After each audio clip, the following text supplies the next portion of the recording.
Alors j'aimerais vous parler aujourd'hui d'une chose assez moderne, contemporaine, à savoir l'esclavage technologique.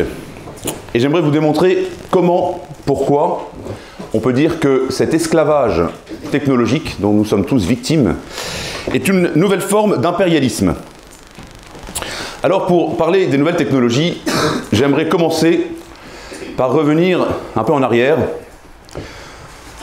au IVe siècle avant Jésus-Christ, dans la ville de Corinthe. Il faut imaginer qu'il y avait un personnage qui s'appelle Diogène, Diogène le cynique, qui était un genre de philosophe punk, qui vivait par terre allongé sur la place et qui disait des apophthegmes.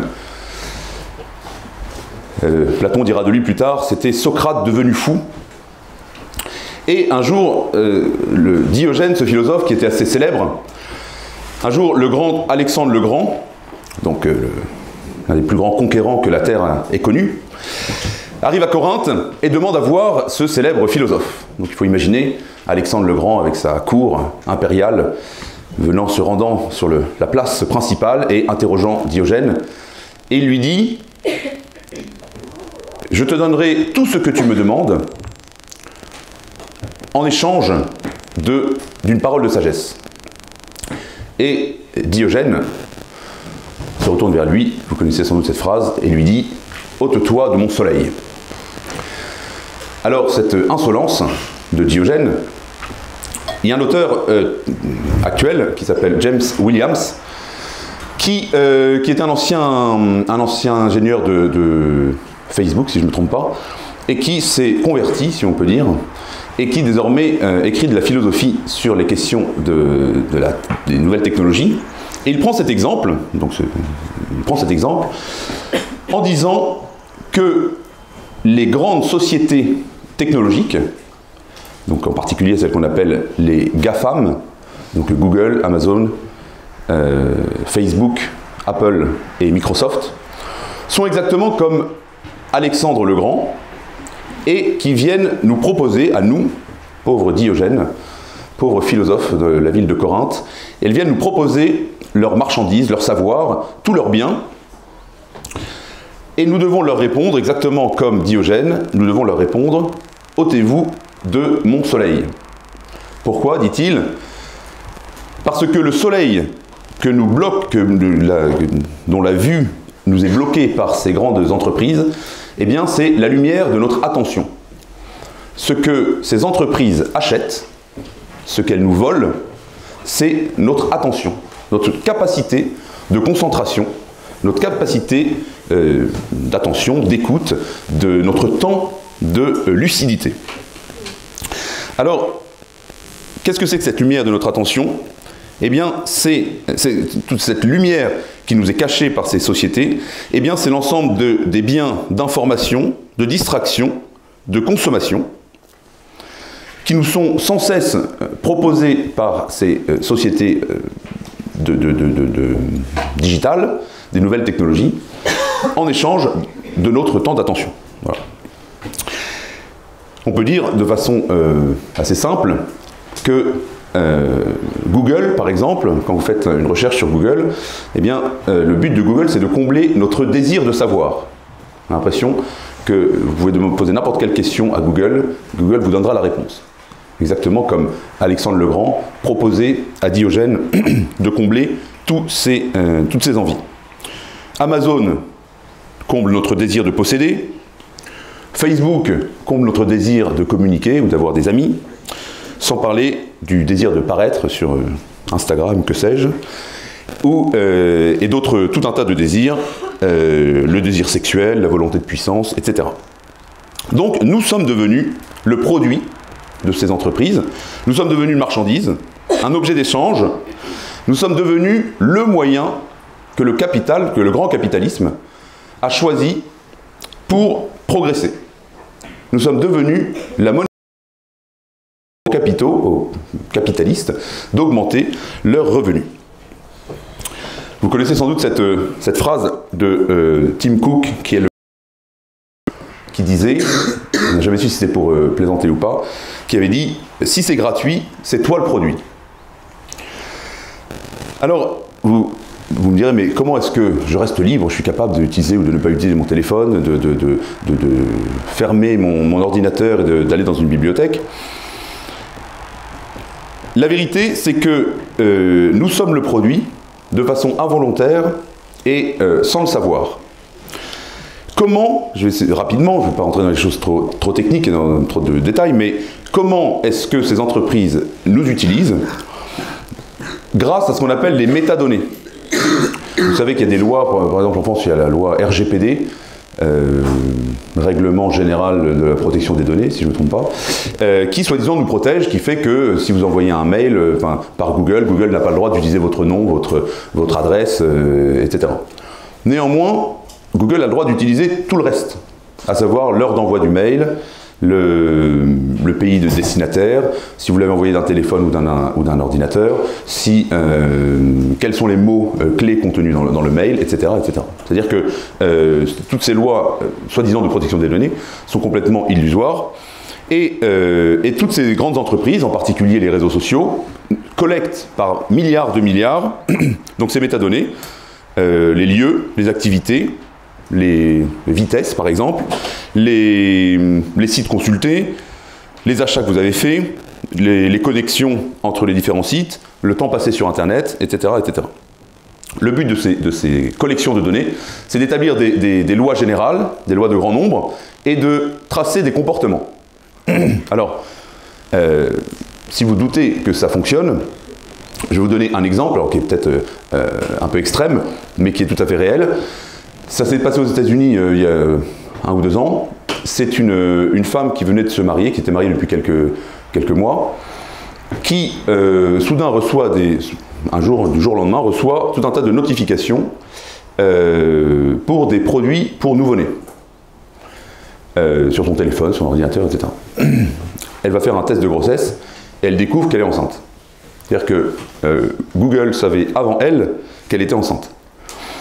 Alors, il y a des articles qui ont été écrits sur ce cas, et la conclusion, c'est que, étant enceinte, elle a suivi le comportement d'une immense majorité de femmes enceintes, parce que le fait d'être enceinte change je ne sais pas quoi des cheveux, et donc les femmes enceintes changent de shampoing, et cherchent un shampoing qui est plus ceci ou plus cela, je ne me souviens plus des détails, mais elle a eu un certain de choses hyper précises. En soi, ça ne change pas grand-chose, mais ce genre de comportement traduisent quelque chose de ce qu'est la personne. Un autre exemple, vous savez qu'aujourd'hui, peut-être que Google vend à ses clients un service au restaurant. Google est capable de dire au restaurateur, ce client qui est venu chez vous est venu grâce à nous.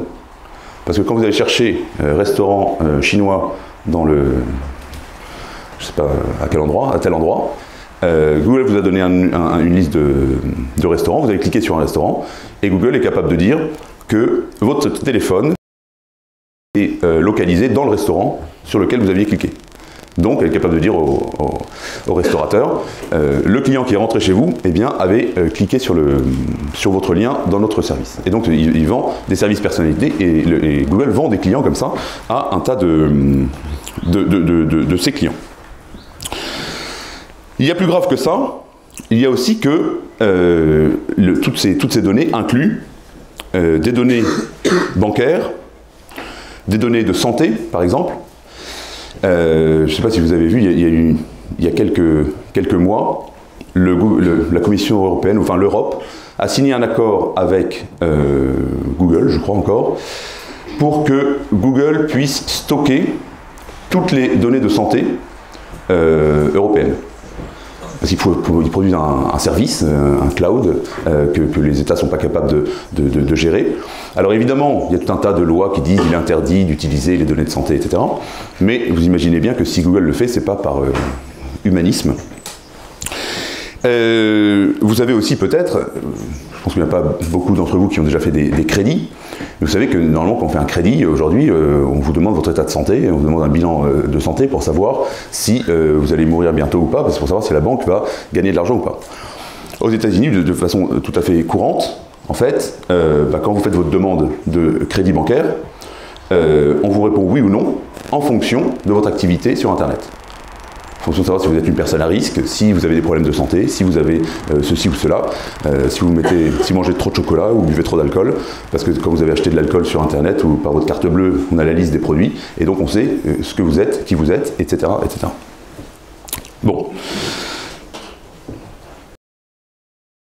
Il y a encore pire, il y a que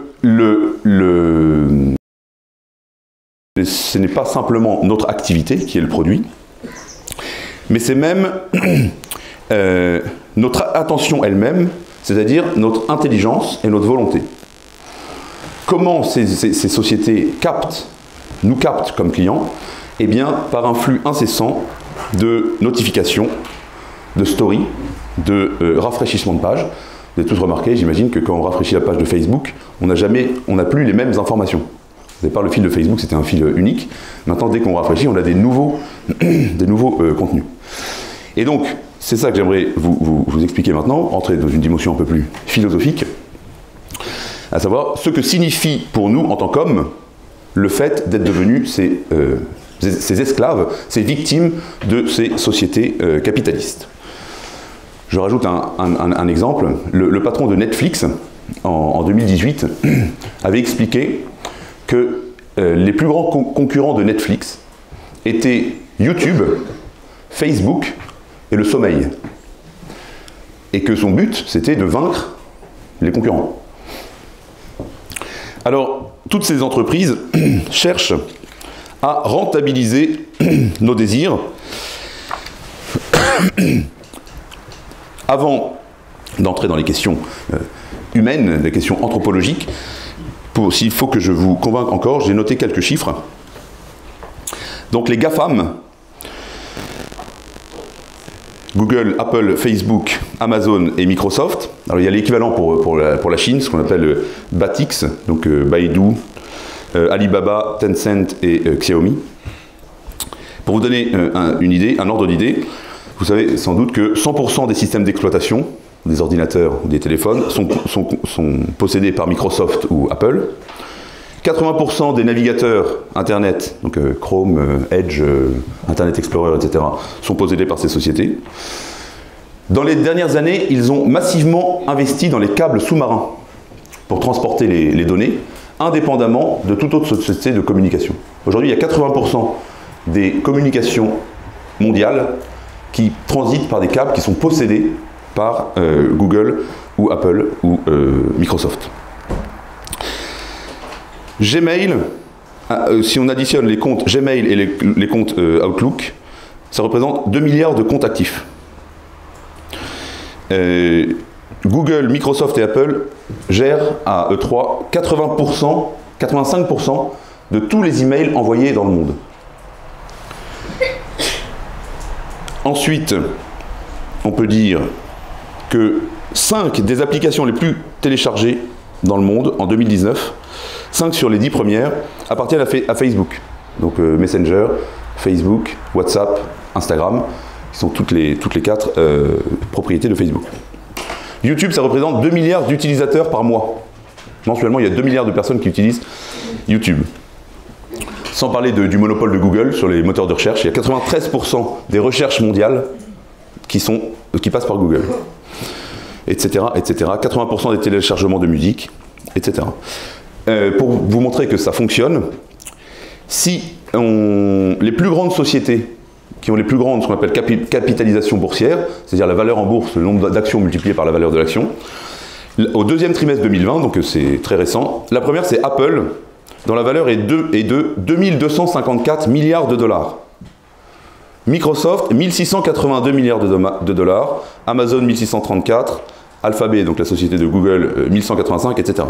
Pour vous donner une comparaison, un ordre d'idée, la valeur de Total, qui est la première entreprise française, c'est 120 milliards de dollars. La valeur du CAC 40 en France, c'est 1800 milliards de dollars. C'est la somme de toutes les entreprises du CAC 40, c'est à peu près 1800 milliards de dollars, alors que Apple, je viens de dire, 2254 milliards de dollars, etc. Le PIB de la France, c'est 2600, donc la valeur d'Apple, c'est à peu près l'équivalent du PIB de la France. Bon. Alors, essayons d'analyser, de comprendre de comprendre ce que signifie cet impérialisme.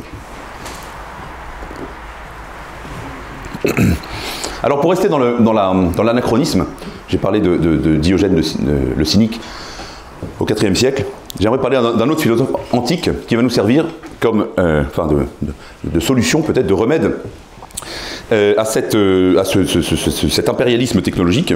Je veux parler de Socrate. Vous vous souvenez que Socrate, à Athènes, était opposé aux sophistes. Les sophistes, c'était ces pseudo-philosophes qui étaient des vendeurs de sagesse. Ils s'adressaient aux jeunes de la cité et ils leur vendaient l'apparence de la sagesse. Ils étaient des négociants en philosophie ou en sagesse, et Socrate s'oppose à eux en dénonçant, en opposant à cette apparence, à cette fausse sagesse, à cette illusion de savoir, le savoir vrai, avec sa doctrine en particulier des essences. Alors, de même que on appelle sophistes ceux qui vendent une fausse sagesse, sophia en grec, eh bien, je propose d'appeler les sociétés dont je viens de parler, les sociétés digitales, des vendeurs de désir. En grec, désir c'est orexis, donc on pourrait dire que ces sociétés peuvent être appelées des orexistes, exactement comme les sophistes vendaient une fausse sagesse. Ceux-là vendent de faux désirs. J'aimerais donc opposer la pratique à l'infinité de ce désir de consommation qui fait de nous les esclaves de ces entreprises technologiques.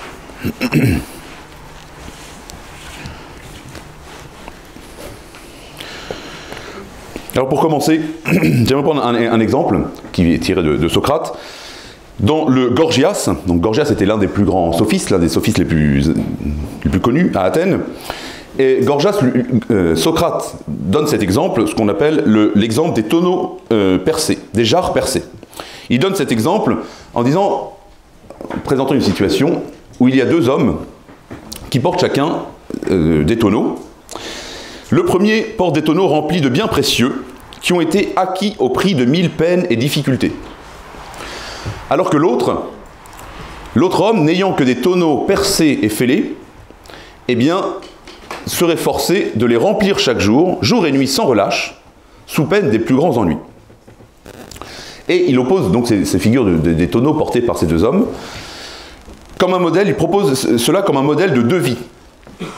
D'une part, l'homme vertueux et tempérant, d'autre part, l'homme déréglé et incontinent.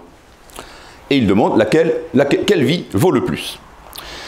Eh bien, je pense qu'on peut appliquer cette image exactement aux deux modèles de vie de nos nouvelles technologies.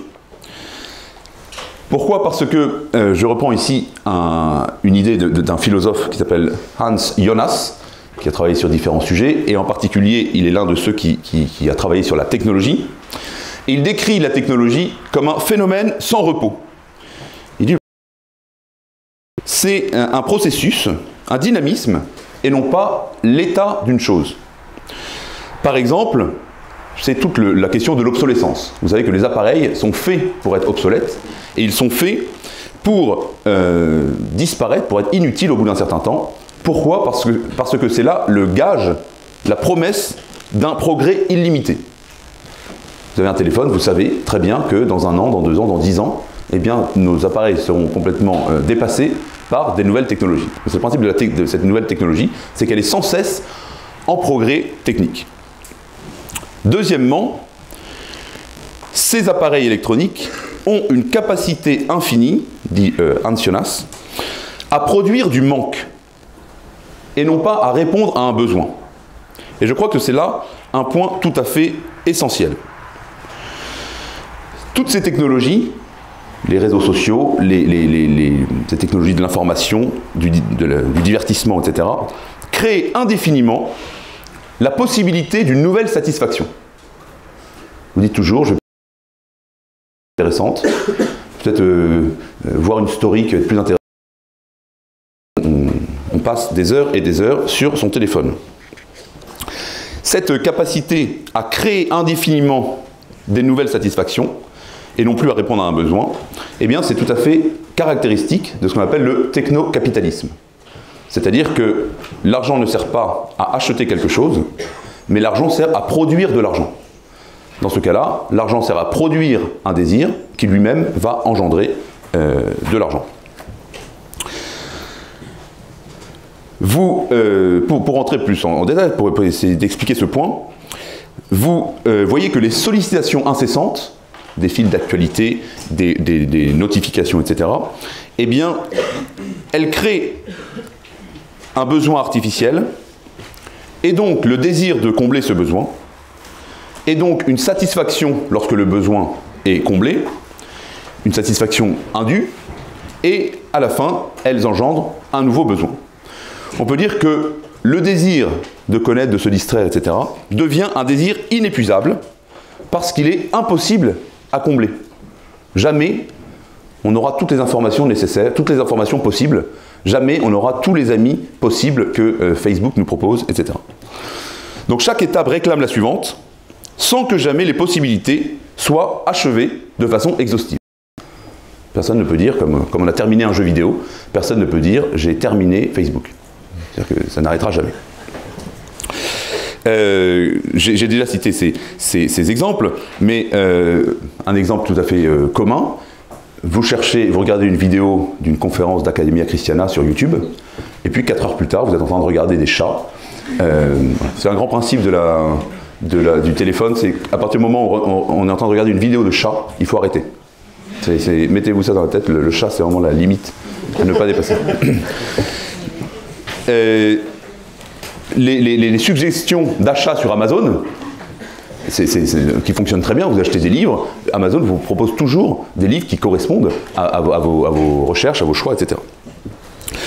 Sans parler des profils Tinder, etc.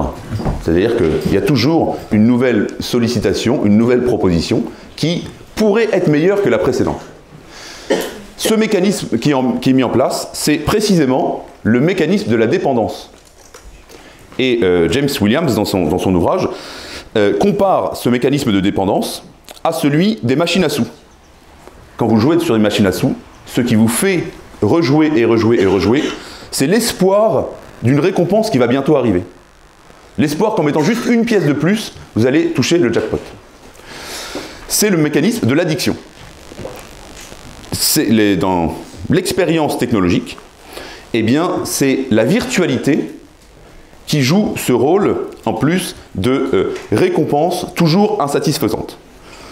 Le meilleur exemple, le plus dramatique, étant l'addiction à la pornographie. Le principe de la pornographie, c'est de proposer une satisfaction virtuelle, et donc qui ne comble jamais le véritable désir. Et donc qui est sans cesse renouvelé, sans fin.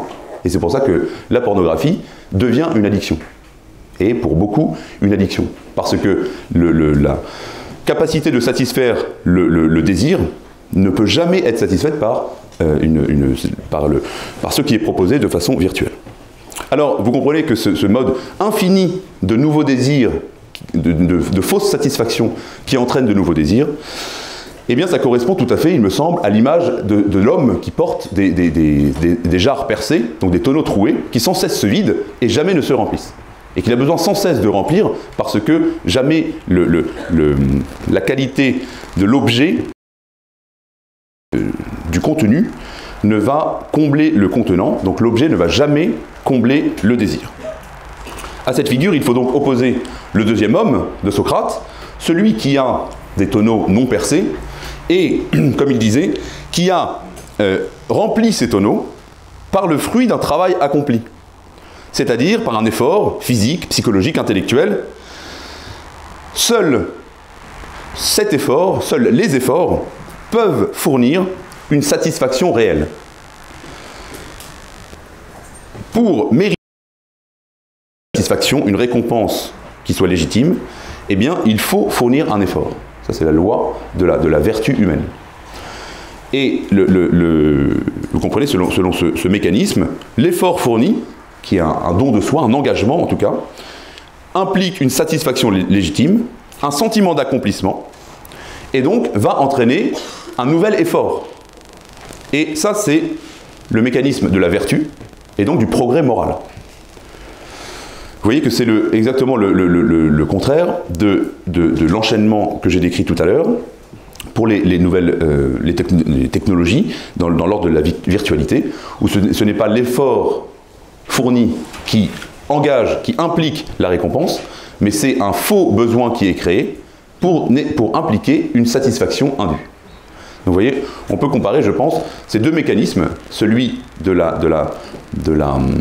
désir illimité et celui de la vertu, comme Socrate comparait ces hommes qui portaient l'un des tonneaux troués et l'autre des tonneaux remplis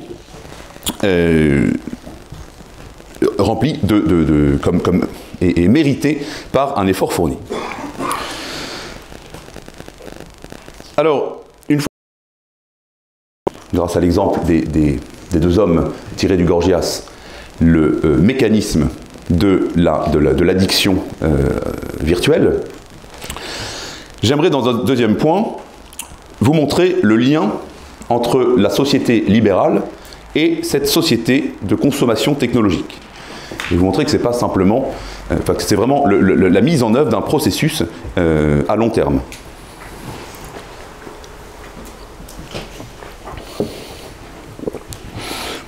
Alors je reviens au texte de James Williams, qui raconte qu'il avait passé tous ses cours de primaire, et il était devenu complètement addict aux jeux vidéo en jouant à Tetris.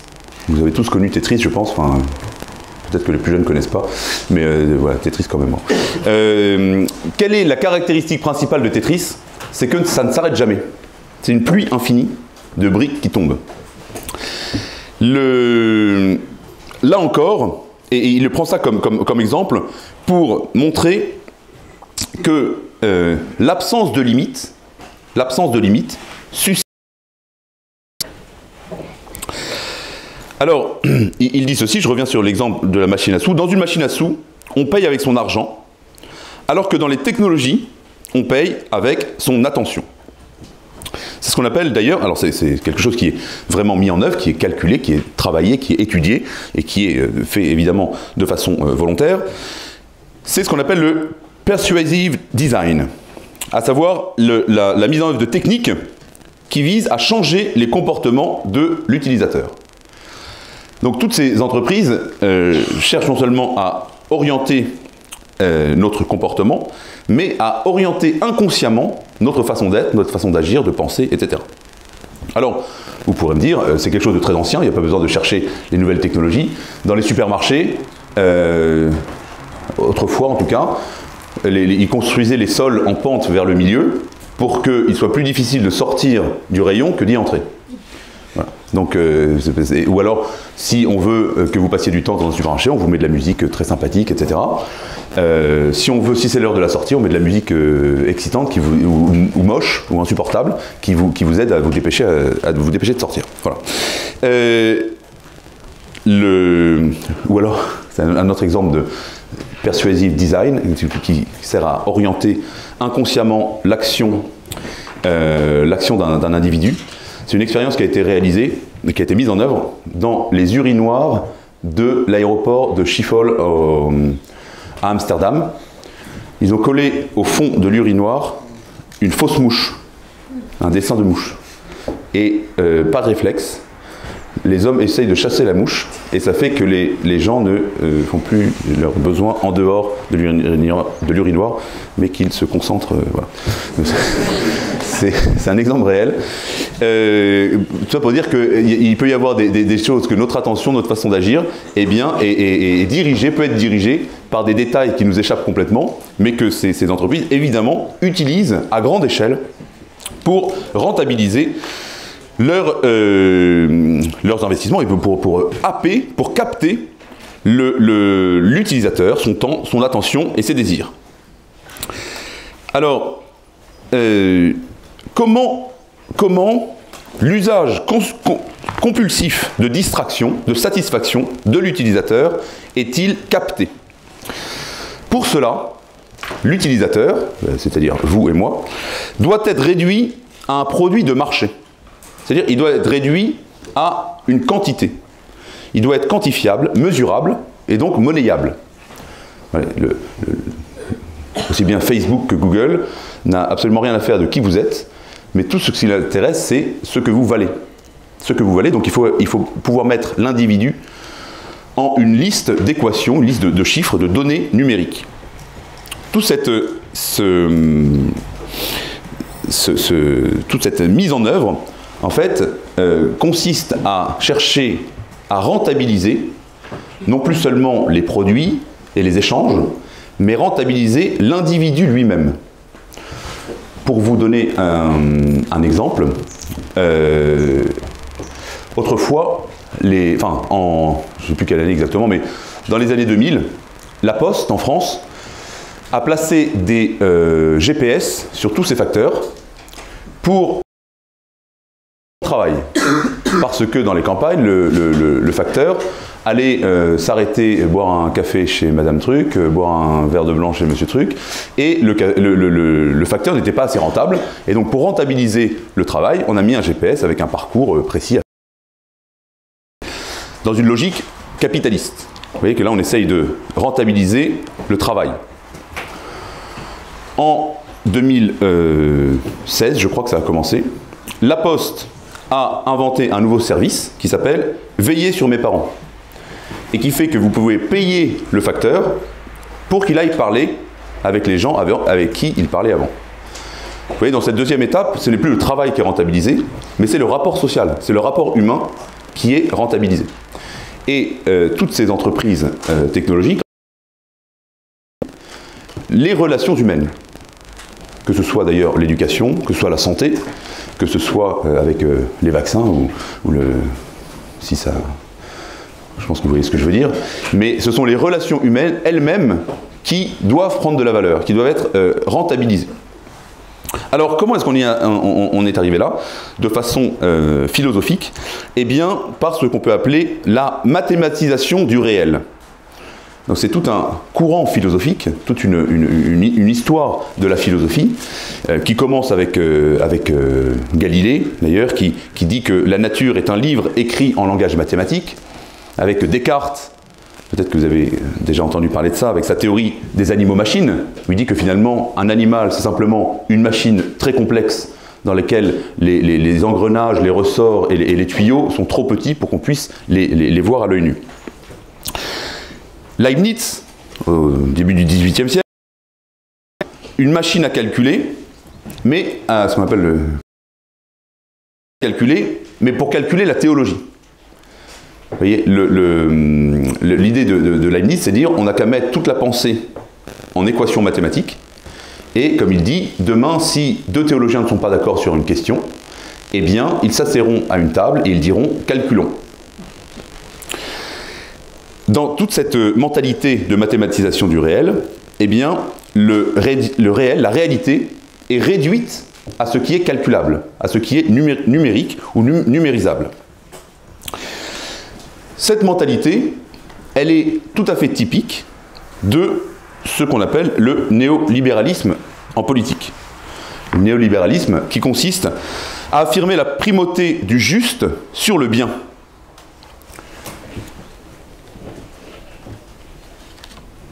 Pour vivre en paix, selon la théorie libérale, pour vivre en paix, seuls les mécanismes du droit et du marché peuvent intervenir. C'est cette idée libérale selon laquelle on ne s'entendra jamais sur ce qui est vrai, ce qui est bien.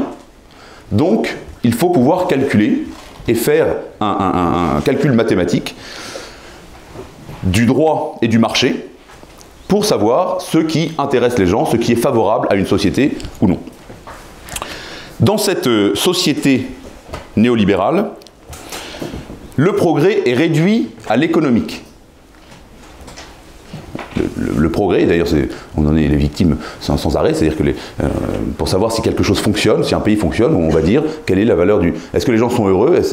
La seule réponse qu'on donne, c'est est-ce que leur pouvoir d'achat a augmenté? L'ensemble des réalités humaines est réduite à ces relations soit du droit, soit du marché, parce qu'elles sont quantifiables.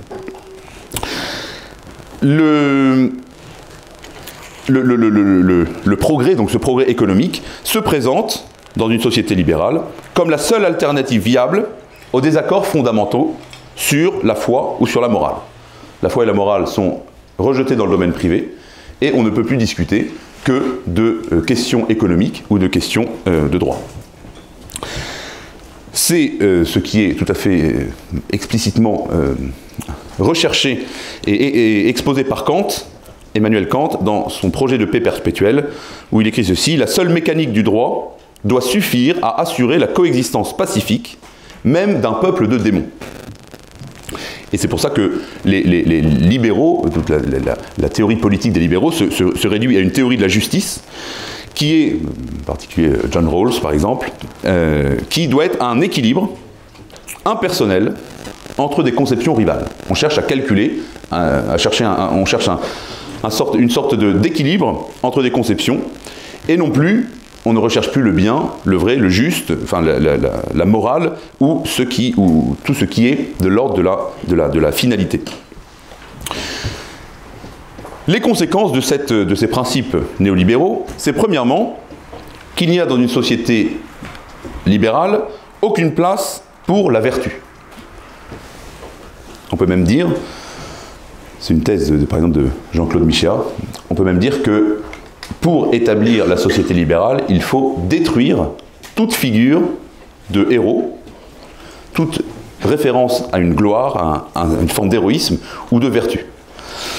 Pourquoi ? Parce que la vertu est considérée comme le masque qui cache des intérêts privés, rechercher une gloire personnelle, ou vouloir aller au ciel par exemple, ce qui serait un intérêt privé.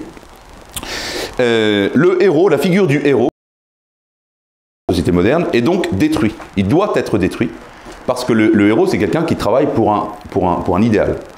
On remplace le héros traditionnel, le chevalier, le croisé, le conquérant, on le remplace par de faux héros. Regardez les séries Netflix ou les derniers films qui sortent, les héros sont soit des méchants, par exemple, je sais pas, Casa de Papel, les héros sont des voleurs. C'est pas nouveau, mais en tout cas, c'est un bon exemple. Ou alors, ce sont des héros qui viennent d'une autre planète. Ce sont tous les héros des Avengers, des Marvel, etc. Ce sont des héros qui viennent d'une autre planète. Ils ne sont pas des héros parce qu'ils sont vertueux, parce qu'ils ont conquis quelque chose, mais parce qu'ils sont doués d'une force qui vient de l'extérieur. Ou alors, ce sont des héros incapables qui deviennent des héros sans faire exprès, sans le vouloir. Et voilà. Donc, la première conséquence de cette société, de la consommation libérale, eh bien, c'est qu'il n'y a plus de place pour la vertu. La deuxième conséquence, c'est que les convictions sur le vrai, le bien, le beau, sont exclues du politique ou du social. Elles sont réduites à des goûts personnels. Pourquoi ? Parce qu'elles ne sont pas mesurables. Et d'où la société libérale en matière de religion, la théorie laïque, dans laquelle vous pouvez se croire ce que vous voulez du moment que ça reste quelque chose de privé. Troisième conséquence, l'individu est réduit à un consommateur. Il est réduit à un consommateur ou un usager, c'est-à-dire uniquement des choses quantifiables. Le nombre de likes sur une photo, le temps passé sur YouTube, le nombre de contacts Facebook, etc., le nombre d'abonnés. Tout l'individu doit être réduit à une suite de chiffres. L'individu est donc décrit de la façon la plus précise possible pour suivre et anticiper son comportement, selon la loi des grands nombres et des comportements de masse, d'où l'exemple de la femme enceinte que je citais tout à l'heure. Et c'est de la sorte, en réduisant l'individu à une quantité numérique en tant que consommateur, eh bien, c'est ainsi que l'homme se trouve à la merci des sociétés des technologies. Faire de l'homme un consommateur, eh bien, permet d'en faire un produit qui va être exploité par ces nouveaux capitalistes. Si on additionne tout ce que je viens de dire jusqu'ici, à savoir la captivité de nos désirs, à savoir la dose infinie de satisfaction qui est accordée à ces désirs captifs, la réduction de l'homme, de l'individu au numérique, plus le design de la persuasion, eh bien, je pense que ce sont les éléments qui font de ce monde, de cette société numérique, un totalitarisme absolu. Nous sommes pires que des esclaves, puisque nous sommes des esclaves volontaires. Nous sommes des esclaves persuadés que nos maîtres répondent à tous nos besoins, nous procurent du plaisir, nous procurent de la satisfaction. Alors que ces satisfactions sont complètement artificielles, créées et faites pour nous enchaîner dans cette suite infinie de satisfactions. Nous sommes persuadés de ne répondre qu'à nos propres désirs, à nos propres besoins, alors que c'est l'exploitant qui crée le besoin, qui crée le désir, pour pouvoir le satisfaire. Nous sommes donc les esclaves de ces désirs virtuels et numériques.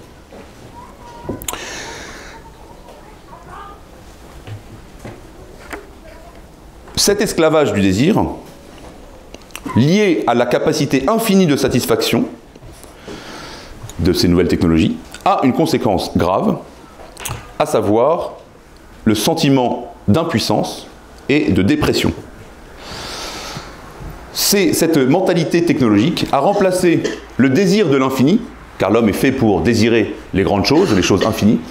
Le désir de l'infini a été remplacé par le désir sans fin, donc qui n'est jamais satisfaisant.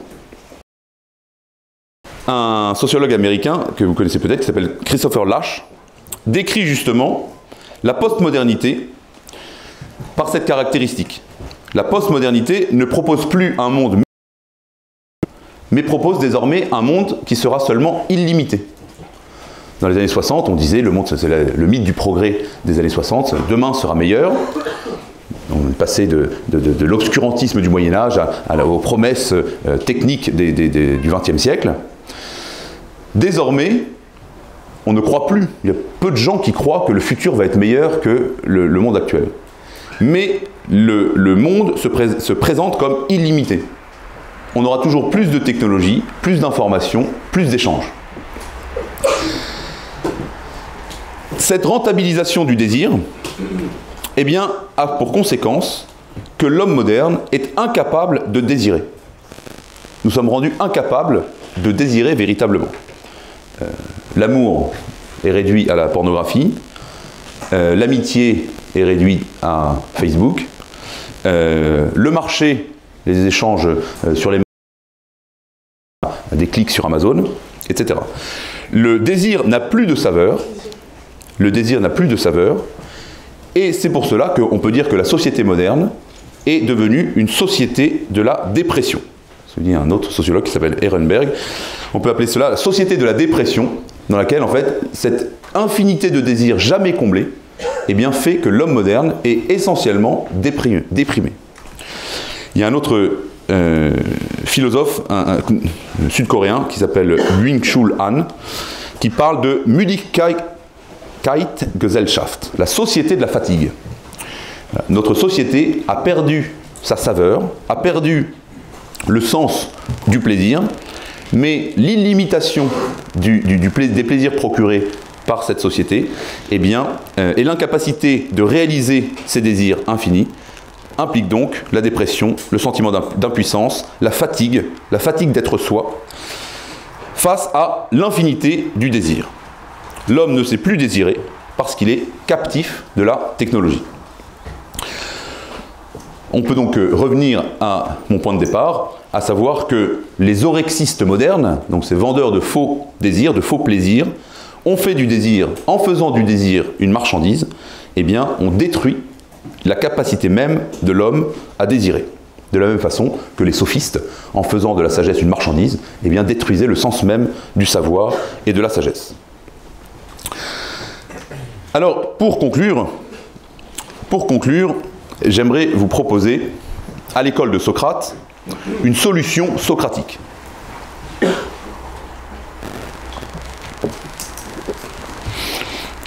J'ai parlé tout à l'heure de Gorgias, qui était l'un des sophistes célèbres de la ville d'Athènes. Il y a un autre qui est encore plus célèbre, qui s'appelle Protagoras, à l'époque de Socrate. Protagoras, il est célèbre parce que c'est celui qui disait que l'homme est la mesure de toute chose. C'est l'homme qui mesure, qui donne sa valeur à toute chose. Ce qui est d'ailleurs très moderne dans le sens de l'individualisme contemporain. Dans le dialogue qui s'appelle Protagoras, où le sophiste Protagoras parle avec Socrate, eh bien, Protagoras propose un mythe, comme on en trouve beaucoup dans l'œuvre de Platon, le mythe de Prométhée. Alors, en deux mots, le mythe de Prométhée, c'est l'histoire de Prométhée et Épiméthée, qui sont des dieux, des divinités, qui sont chargés par Zeus de fournir tous les animaux de la terre de biens nécessaires pour leur survie. Donc il donne des ailes à l'un, des plumes, des griffes, des dents aux autres, etc., etc. Et puis Épiméthée, donc qui est l'un des frères, se rend compte qu'il a oublié l'un des animaux, qui est l'homme. L'homme n'a ni poils pour se protéger, ni plumes pour voler, ni griffes pour se défendre, ni dents pour attaquer, etc. Il appelle son frère, Prométhée, qui lui dit « il faut absolument résoudre ce problème avant que Zeus s'en rende compte ». Et donc il décide d'aller voler dans la forge d'Héphaïstos, d'aller voler le feu et la technique. Donc il va voler le feu divin et pour le donner à l'homme. Donc ce feu divin, c'est l'intelligence et la technique qui est liée. Alors il y a différents récits de ce mythe qui existent dans l'Antiquité chez de nombreux auteurs, mais dans le texte de Platon, donc, qui met en scène Socrate et Protagoras qui discutent, eh bien Platon continue ce mythe, poursuit ce mythe, en expliquant que les hommes, donc ils ont cet aspect divin qui est leur intelligence, leur capacité de concevoir, etc. Malheureusement, au bout d'un certain temps, mettent en œuvre les techniques non pas pour leur intérêt, mais pour se faire la guerre entre eux. Et donc, Zeus est obligé, voyant la situation, convoque les deux frères, comprend qu'ils ont volé le feu divin en mettant entre les mains de l'homme quelque chose qui le dépasse de loin, et donc il doit intervenir. Comment Zeus intervient? En donnant à l'homme, pour résoudre les guerres incessantes entre les hommes, il leur donne la vertu, à savoir le respect, aidos, et la justice, dike. Donc la solution que Socrate, en d'autres termes, la doctrine socratique de la vertu, c'est que il n'y a que l'homme, pour ne pas se laisser détruire, autodétruire par la technologie, par la technique, mais on peut appeler, je l'applique ici à la technologie, eh bien, doit nécessairement recevoir de Dieu la vertu.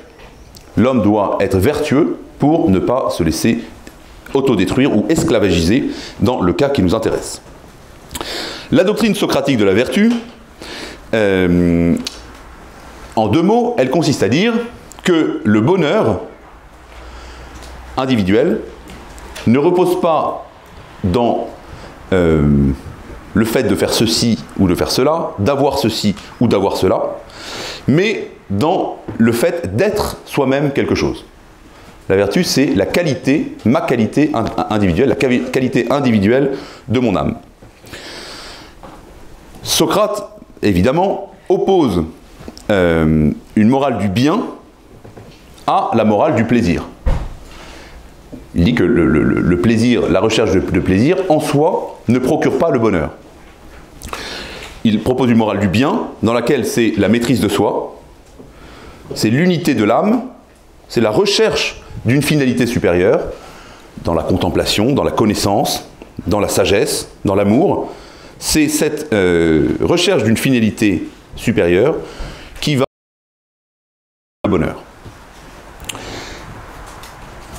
On peut donc, je crois, opposer, c'est cela ce que j'aimerais pratiquer, il faut opposer à l'esclavage du désir des orexistes modernes, il faut leur opposer une morale de la vertu. Vous avez eu sans doute des conférences déjà sur cette question. La vertu comme remède, comme solution, comme libération de l'esclavage technologique dont nous sommes victimes. La vertu, c'est en particulier les 4 vertus morales principales, la justice, la tempérance, la force et la prudence, des hommes, de vrais hommes. Qui font de l'âme humaine, qui donnent d'humanité. Qu'est-ce que ça signifie? Ça signifie que l'homme, quelle est sa caractéristique principale? C'est d'être un être intelligent, d'avoir une intelligence, d'avoir une volonté. Et donc l'homme n'est véritablement homme que lorsqu'il agit selon les lois de l'intelligence et les lois de la volonté. Que lorsqu'il agit, il laisse agir son intelligence, il fait agir son intelligence en direction du vrai et sa volonté en direction du bien. Et ce travail n'est pas quelque chose d'immédiat, c'est quelque chose, comme toute vertu, qui s'acquiert par la répétition d'actes jusqu'à faire de ces vertus quelque chose, une seconde nature, c'est-à-dire quelque chose qui caractérise ma personnalité. Pour terminer, je vais reprendre un autre exemple socratique que vous connaissez tous, enfin tous ceux qui sont passés par la terminale. C'est l'exemple de la caverne. Vous connaissez le mythe de la caverne, mais je crois que dans notre cas, il s'applique de façon très intéressante. C'est un mythe, encore un mythe socratique, enfin qu'on trouve dans les textes de Platon. C'est une espèce de vision dans laquelle Socrate explique qu'il y a des prisonniers, il y a une caverne, et il y a des prisonniers qui sont enchaînés au fond de la caverne et qui sont tournés, parce que les chaînes les maintiennent dans cette direction, ils sont tournés vers le mur du fond de la caverne. Et ils regardent sur le mur du fond de la caverne des images qui sont projetées. Parce qu'il y a la sortie de la caverne en haut, de laquelle arrive une lumière qui vient d'un feu, et il y a au-delà, enfin à la sortie de la caverne, il y a un mur, et il y a des hommes qui promènent des formes, des espèces de poupées, comme des comment on appelle ça, des ombres chinoises, ouais, exactement, ou des marionnettes, voilà, des marionnettes, et il y a un grand feu qui fait une lumière qui projette l'ombre des marionnettes sur le fond de la caverne. Et donc Socrate explique que les prisonniers, puisqu'ils sont forcés de regarder dans la direction du fond de la caverne, croient que les ombres qui sont projetées sont la réalité. Et comme ils sont habitués depuis leur enfance à regarder ça, ils savent très bien reconnaître les formes, reconnaître les objets, etc. Et ils sont même entre eux, il y en a certains qui sont plus doués que d'autres pour comprendre les objets et pour voir ces choses. Or, il advient qu'un jour, il y a l'un des prisonniers qui est libéré. Et il se rend compte qu'il peut sortir de la caverne. Alors, il doit escalader la paroi de la caverne. Quand il arrive à l'extérieur, il découvre un monde nouveau dont il ne connaissait absolument pas l'existence. Et d'abord, il est ébloui. Donc il reconnaît avec difficulté les objets extérieurs. Une fois que ses yeux se sont habitués à la lumière, il découvre que les marionnettes, les hommes qui portent les marionnettes, et il voit même la lumière du soleil qui, à son tour, l'éblouit, et petit à petit, bon, ses yeux s'habituent, et puis il découvre la réalité du monde. Et donc il réalise qu'il avait vécu toute sa vie dans un monde d'apparence, croyant que les ombres étaient la réalité, alors qu'elles n'étaient que le reflet bien inférieur de la réalité. La suite de l'histoire, c'est que le prisonnier, ayant découvert cette réalité, eh bien, redescend dans la caverne et essaye d'expliquer à ses congénères, aux autres prisonniers, qu'ils se bercent d'illusions, qu'ils sont trompés depuis leur plus tendre jeunesse et que ce qu'ils croient être le réel n'est rien d'autre qu'un reflet, une illusion. L'histoire se termine mal, puisque déjà le prisonnier, quand il retourne dans la caverne, rentrant à nouveau dans l'obscurité, eh bien, il marche à tâtons. Il n'arrive plus lui-même à distinguer les formes projetées sur le mur. Donc, ses confrères, ses collègues le prennent pour un incapable. Et puis, il essaye de les convaincre. Et puis, eux, fatigués par ces discours incroyables, absurdes, selon eux, eh bien, finissent par le tuer. Alors, cette image de Socrate, c'est une image du philosophe, qui doit se détourner de l'apparence des objets pour se tourner vers l'essence des choses. C'est le point de départ, tout ce qu'on appelle la théorie des idées de Platon, la théorie de l'essence des choses. Il ne faut pas regarder les objets individuels, mais ce qu'est la chose en elle-même. Mais c'est aussi, il me semble, c'est aussi, il me semble, quelque chose qui peut être appliqué à notre cas particulier. Nous sommes les esclaves au fond de la caverne technologique. Nous sommes enchaînés par ces désirs illimités et infinis. Nous sommes enchaînés et forcés à regarder le fond du mur de la caverne, qui ne sont rien d'autre que les écrans de nos téléphones, de nos ordinateurs, de toutes ces machines, qui nous captivent et qui nous font croire que la réalité s'y trouve. Et donc, comme le philosophe socratique, eh bien, je crois qu'il faut nous-mêmes apprendre à sortir de la caverne technologique, apprendre à sortir de l'illusion du mur d'images pour nous détourner de ces écrans et rechercher le réel. En d'autres termes, la solution à cette captivité technologique, eh bien, c'est le retour à la réalité, le retour au réel, à la terre, au ciel, à la mer, tout ce que vous voulez, c'est à la matière des choses, à leur réalité, à leur valeur réelle, et non pas leur valeur illusoire, numérique, digitale, telle que nos maîtres veulent nous enchaîner pour nous captiver, pour captiver notre attention, captiver la lumière de notre regard et capter notre attention sur le mur de l'illusion.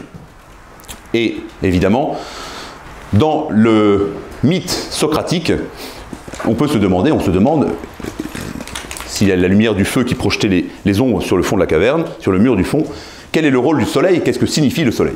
Eh bien, l'une des interprétations qu'on peut donner, c'est que le soleil, c'est la source de toute vérité, à savoir Dieu lui-même. Et je crois que comme chrétien, notre ascension hors de la caverne technologique, eh bien, elle doit être guidée par la source de toute vérité, la source de toute vertu, d'ailleurs, qui doit être ce vers quoi nous nous tournons. Nous ne nous détournons pas de l'illusion des technologies simplement pour nous libérer de chaînes, mais nous nous libérons de ces chaînes pour nous tourner vers le véritable infini, la véritable infinité, la véritable transcendance, à savoir la perfection que notre intelligence et notre volonté sont capables de connaître, le vrai en soi, le vrai lui-même, le bien en soi, à savoir Dieu en soi, Dieu lui-même, qui doit être le soleil de notre existence. Je vous remercie.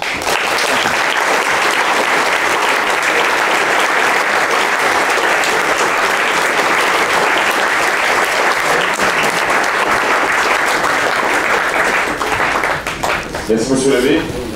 Nous allons passer à un temps de questions dans la salle.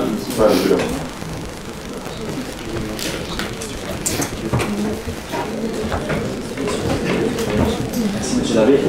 J'avais une question. Il y avait une conférence il y a quelques années d'ici où on avait estimé que depuis la création du jeu World of Warcraft, donc de 2004 à 2014, équivalait à 10 fois, voire 15 fois plus d'heures de jeu que tous les programmeur et ouvrier de la firme Apple qui a été créée en 1976 jusqu'à 2004 pour la même période, d'abord une période plus grande. Que pensez-vous de ces heures perdues et que pensez-vous qu'elles auraient pu être utilisées à autre chose? Mais je pense que la réponse est évidente. La distraction est quelque chose de sain. D'ailleurs, la vertu implique aussi de savoir se distraire. Mais vous savez tous aussi bien que moi que se distraire en regardant des vidéos stupides sur YouTube ou en jouant à des jeux vidéo pendant des heures et des heures, non seulement ça distrait pas du tout, mais ça fatigue plus qu'autre chose, ça énerve, et ce n'est pas du tout une distraction qui élève l'intelligence humaine. Donc il faut privilégier évidemment les relations sociales, et non pas les relations sociales sur les réseaux sociaux, mais sortez boire des bières avec vos camarades. Enfin, il faut aller les acheter au supermarché parce qu'on ne peut plus aller dans les bars. Mais voilà, débrouillez-vous. Il faut bien sûr... Vous savez tout ça, mais je pense qu'il y en a beaucoup d'entre vous. Je vous demande de faire un examen de conscience. Je ne demande pas de répondre à la question. Mais vous savez tous que c'est très difficile aujourd'hui de lire un livre. Posez-vous la question, quand est-ce que c'est la dernière fois que j'ai lu un livre? C'est difficile parce que quand on s'arrête, quand on a une heure de pause, eh bien on préfère se jeter sur son lit à regarder son téléphone pour 5 minutes, et puis 2 heures plus tard, on y est toujours, et on n'a rien appris, on n'a rien fait, et on a juste perdu du temps.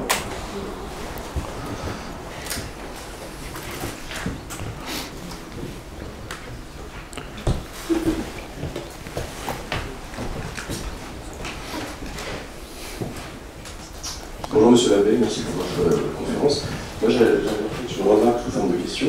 Est-ce que vous pensez que la dictature sanitaire là, qui s'abat sur nous, tous les confinements, etc., ce serait pas aussi un moyen de casser les relations sociales pour ensuite nous les revendre de manière... Complètement, bien sûr, c'est exactement ça. Ouais. J'ai mentionné un peu en passant, mais ouais, c'est exactement ça. La santé... Aux applications de rencontres, etc., maintenant qui explosent pas. Tout à fait, c'est exactement ça. C'est-à-dire qu'on veut rentabiliser les relations sociales, la distanciation sociale, les confinements, les relations dans leur aspect naturel, pour qu'elles soient remplacées par des choses artificielles qui, elles, peuvent être monnayées. Et c'est exactement ça qui se passe. Le pass sanitaire, c'est exactement ça. C'est-à-dire que, alors pour l'instant, il n'y a pas de... Ici, bien sûr, il y a un business de la santé.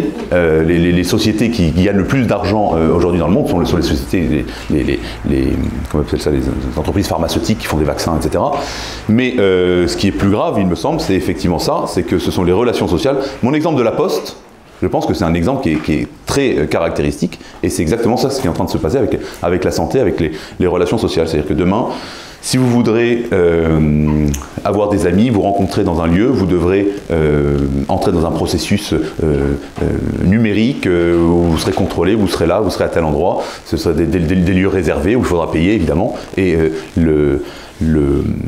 l'ensemble des relations, même les relations les plus intimes entre les hommes, eh bien, cherchent à être monnayées. Dernière question. Merci Monsieur Labbé pour votre conférence. Je voulais savoir si, en étant actif sur Instagram comme vous l'êtes, vous n'avez pas l'impression de faire le jeu justement et d'être complice de cet esclavage technologique. Je savais que quelqu'un me poserait cette question. Alors je pourrais me justifier de plein de moyens, de plein de façons différentes. Disons que je vous... Non, je vous encourage à vous désabonner de ma page. Non, vraiment pour me justifier, je suis arrivé sur Instagram de façon complètement personnelle et je ne voulais pas du tout en faire quelque chose de public. Ensuite, ça a complètement dérapé. Et en fait, ce qui me console chaque jour lorsque je fais le bilan du temps que j'ai perdu sur Instagram, c'est qu'en fait, ce n'est pas forcément du temps perdu. Et en fait, je me suis rendu compte, vraiment, malgré moi, je n'étais pas du tout préparé à ça, que c'est un instrument d'apostolat, d'évangélisation vraiment impressionnant. Je reçois tous les jours, sans exagérer, je reçois tous les jours à peu près 3 messages de gens qui cherchent un prêtre, qui veulent se faire baptiser, qui veulent découvrir la foi, qui, souvent par le biais de la politique, en tout cas de la culture française, de l'histoire, qui se disent en fait j'aimerais devenir catholique ou retrouver ceux qui sont baptisés, retrouver la pratique, etc. et qui ne savent pas du tout à qui s'adresser. Et je me dis, voilà, je justifie comme ça le temps passé sur Instagram, mais voilà, s'il y a des volontaires pour m'aider à passer du temps à le faire à ma place, ils sont tout à fait les bienvenus. Et d'ailleurs, regardez quel est l'usage que vous faites de ces réseaux sociaux. Je pense que si tous les chrétiens, tous les catholiques se servaient de ces réseaux comme d'un moyen d'évangélisation, ou en tout cas d'apostolat, ou en tout cas d'identité catholique, eh bien ça pourrait véritablement être quelque chose d'utile. Il faut que sur les réseaux sociaux, il faut que les chrétiens montrent qu'ils sont, enfin que les catholiques montrent qu'ils sont catholiques, qu'ils sont fiers de l'être, que c'est leur gloire, leur fierté, et qu'ils n'ont pas du tout peur de s'afficher. Voilà, réfléchissez aussi sur vos réseaux sociaux. Est-ce que vous osez partager des choses explicitement catholiques? Est-ce que vous oserez partager Academia Christiana, etc. C'est quelque chose qui, pour beaucoup, peut être difficile à cause de la réputation, de cercle d'amis, etc., de l'image qu'on a, de l'image qu'on veut donner, de soi-disant de carrière qui serait mise en danger, etc. Mais voilà, je pense que s'il y a un bon usage des réseaux sociaux, ça doit être dans un but véritablement apostolique et d'évangélisation. Donc si vous ne faites pas ça avec vos réseaux sociaux, eh bien, supprimez tout. Merci, monsieur Labbé.